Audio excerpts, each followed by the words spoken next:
Hello, everyone, and welcome back to Wired Differently, episode 9. And first of all, I hope you've all been well. And today's episode is about respecting difference. We are back after some much needed holidays and a bit of rest, a bit of reflection, and honestly, time to recharge mentally and emotionally. But I'm really happy to be back talking with you all again about this very important subject. Today, I want to talk about something that affects neurodivergent people every single day. Not just symptoms or diagnosis, but people around us. How people react to us, how people judge us sometimes, and how small changes and understanding can massively improve our lives socially and at work. One thing I realized on my ADHD journey is that many people are not intentionally cruel, most simply don't understand what it feels like to live inside a neurodivergent mind. They see the outcome, but not the battle behind it. They see someone perhaps interrupting and thinking, oh, that's rude.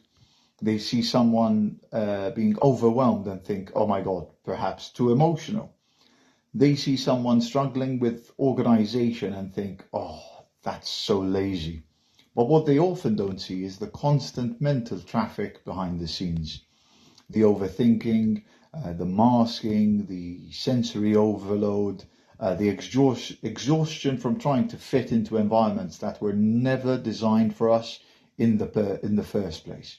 And I want neurotypical people listening to hear this clearly, in the sense that many neurodivergent people spending their entire lives adapting to your world or to the world in general.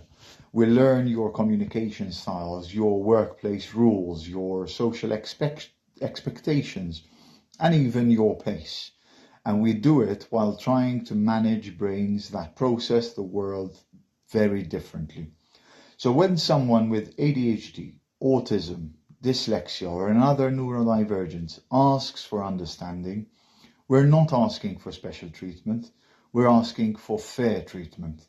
There is a big and huge difference, and I think this is something we go through all the time. So one supportive manager can completely change someone's confidence. One understanding friend can stop someone feeling isolated.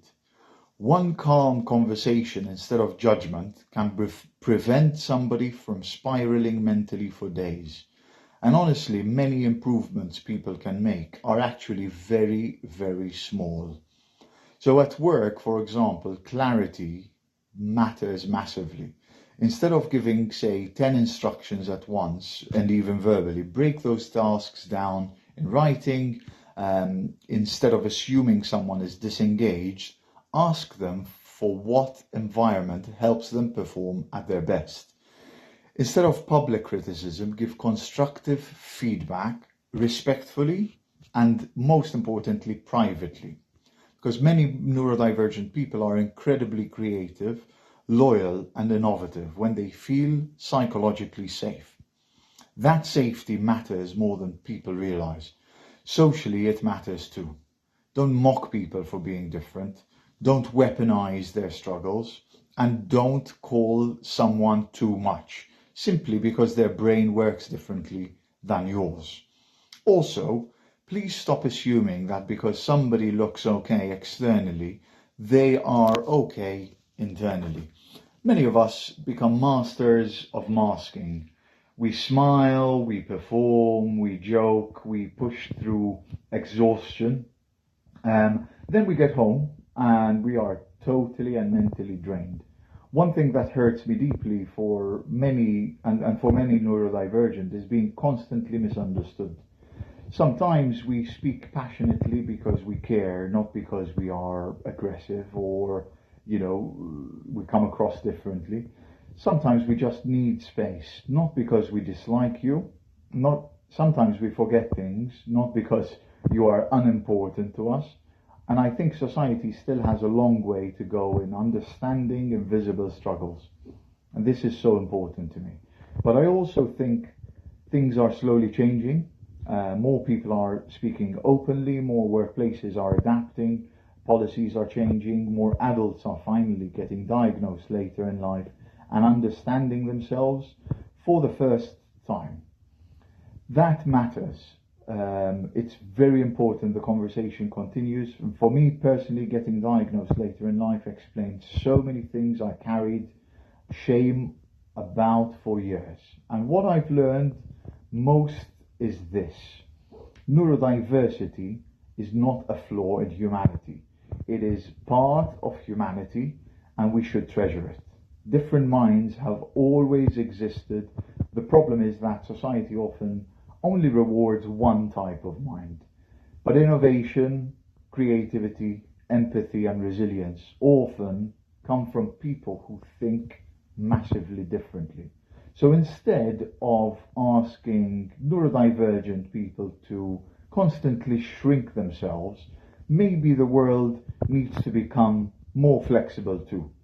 And I am a champion for that, and I will continue to champion it, because if you know someone who's neurodivergent, sometimes the greatest thing you can give them is patience, understanding, and dignity.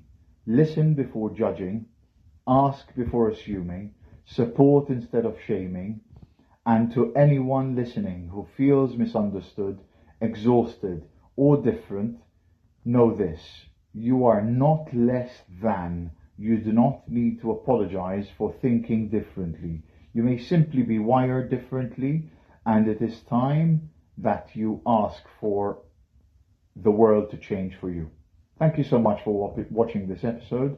And in this episode, connected with you, please share it if you know anyone who's struggling. And take care of yourselves, and most importantly, take care of each other, because that's all we have. Thank you so much. Have a good day.